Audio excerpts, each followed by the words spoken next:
Answer writing का एक basic आप फंडा समझिए कि जो आपका एग्जाम चेक कर रहा है, कॉपी चेक कर रहा है, जो आप whoever is your examiner, he has a lot of copies to check that day. हो सकता है he has a good bundle of 15-20 copies to check that day. For him, your answer copy is nothing than just a bundle of papers, 50 papers, just that. But for us, our answer writing copy is every second of hard work that we have put in at our home wherever we are studying. So उस एक paper को, एक A4 size sheet को आपको differentiate करना है कि how do you stand out from the crowd, कैसे आप हाफ और 1 मार्क एक्स्ट्रा स्टील कर सकते हो एग्जामिनर से एक पर्टिकुलर आंसर के लिए. जिसको आंसर राइटिंग एक बार समझ में आ गई, the way you have to write answers, the way what UPSC is demanding from you, then उसके नोट्स अकॉर्डिंगली मॉडिफाई हो जाते हैं. समझ में आ जाता है कि यार कंटेंट किस टाइप का चाहिए, आप एक्स्ट्रा कंटेंट नहीं पढ़ते फिर. While writing an answer, we have a tendency that we study so much, we have lot of content to write. Then what we used to do, that put everything that we know. Just try to read a question in between. Just see that whatever I am writing, is it linked to the question or not? Whether the examiner wants to know it or not. Only then write it. Before you give the actual exam, you also have to put yourself through the part of attempting the paper, whether it is preliminary exam or mains examination. Always practice, like I am saying daily answer writing मैंने बताया. So practice is the key, and whenever you are practicing, practice it on UPSC style paper. How I used to practice, I used to try and do a question full length in the last 1 month, actually a full length paper.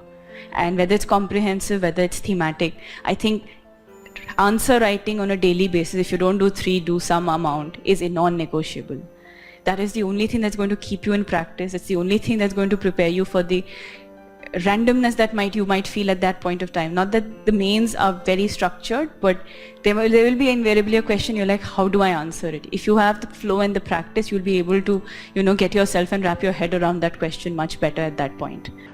What approach I used was, हम 3 दोस्त थे, हमने ये decide किया था कि we will do answer writing every day. हम रोज 5 सवाल करते थे. जनरली क्या होता है, अगर अपन अकेला चालू करते हैं कोई चीज, तो एक दिन अपना मोटिवेशन रहता है, दूसरे दिन मोटिवेशन डाउन, तीसरे दिन फिर कैसे तो कैसे खुद को बढ़ाते हैं कि नहीं यार अपने को करना है, फिर करते हैं और फिर डाउन. तो वो कंटिन्यूटी बनाने के लिए मैंने ग्रुप हमारा जो था 3 लोगों का, उन्होंने रोज टाइम बाउंड मैनर में, जैसे 7.5 मिनट में एक आंसर लिखना है. कैसे भले क्वेश्चन के बारे में कुछ पता हो नहीं पता हो, अपने को लिखना है, क्योंकि फाइनली मेंस में भी ऐसे सवाल आते हैं जिनके बारे में अपने को हवा ही नहीं होती है. Through practice develop a blueprint of your model answer. Model answer आपका खुद का होगा. When you see the question, the first thing which you will do is read the question and then reread the question. The next step is to read the keyword. Every question will have a keyword written. For example, enumerate, elucidate, analyze, critically analyze, explain, describe. First of all, read the question very properly. Identify what he is trying to ask, and then ensure that all the parts that he's expecting from you, they are properly covered. Keep a little diary or a note on your phone only, which is handy, जिसमें सारे important facts, figures रख लो. Mains के time पे बहुत काम आएंगे. And trust me, answer looks so impressive when you start with a very good fact. Just have important definitions of each of the important keywords that UPSC tend to ask. It will really help you a lot. फिर बात आती है body की, जो structure क्या है, उसमें demand of the question. वहाँ पर कोई फ्लारी लैंग्वेज नहीं चाहिए, बहुत ज़्यादा don't use jargons, don't use very hi fi words, to the point. Demand जो क्वेश्चन की है वो करो. कुछ कंपेरेटिव एनालिसिस है तो टेबल बना दी, दिस वर्सेस दिस. कुछ प्रो एंड कॉन्स पूछे तो प्रो के 5 पॉइंट्स, कॉन्स के 5 पॉइंट्स. कुछ पॉलिसी एनालिसिस पूछा है, इंट्रो दे दिया, एनालिसिस कर दिया, लूप होल बता दिए, कोई कमिटी की रिकमेंडेशन बता दी.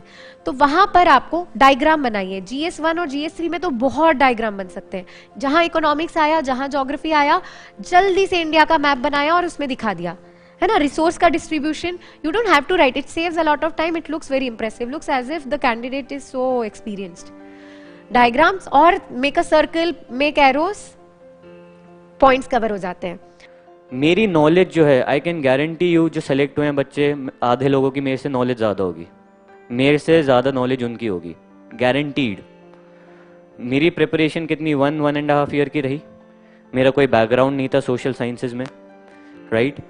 और मैं इतने ज़्यादा रिसोर्सेज पढ़ता भी नहीं था, to be very honest with you, है ना? सो वो क्यों है कारण कि I was able to score more? Because I knew how to present my answer. You have to work on the presentation part as well.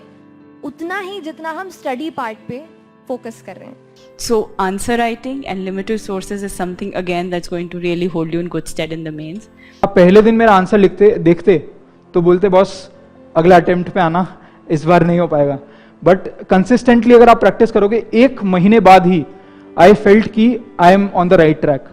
1 महीने बाद ही अगर आप 1 महीने कंसिस्टेंटली रोज 5 आंसर लिख लो, डोंट वरी कि मेरा प्रिपरेशन नहीं हुआ है, मेरा या मुझे इस टॉपिक के बारे में इनफ पता नहीं है, बिकॉज जनरल स्टडीज ऐसी चीज़ है, सबको कुछ ना कुछ पता होता है।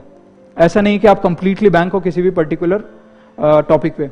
तो ट्राई करिए वो इंस्टिंक्ट लाने का कि कभी भी किसी भी समय आपको कोई क्वेश्चन दे दिया जाए तो आप उस पर एटलीस्ट एक डिसेंट आंसर लिख सकते हैं।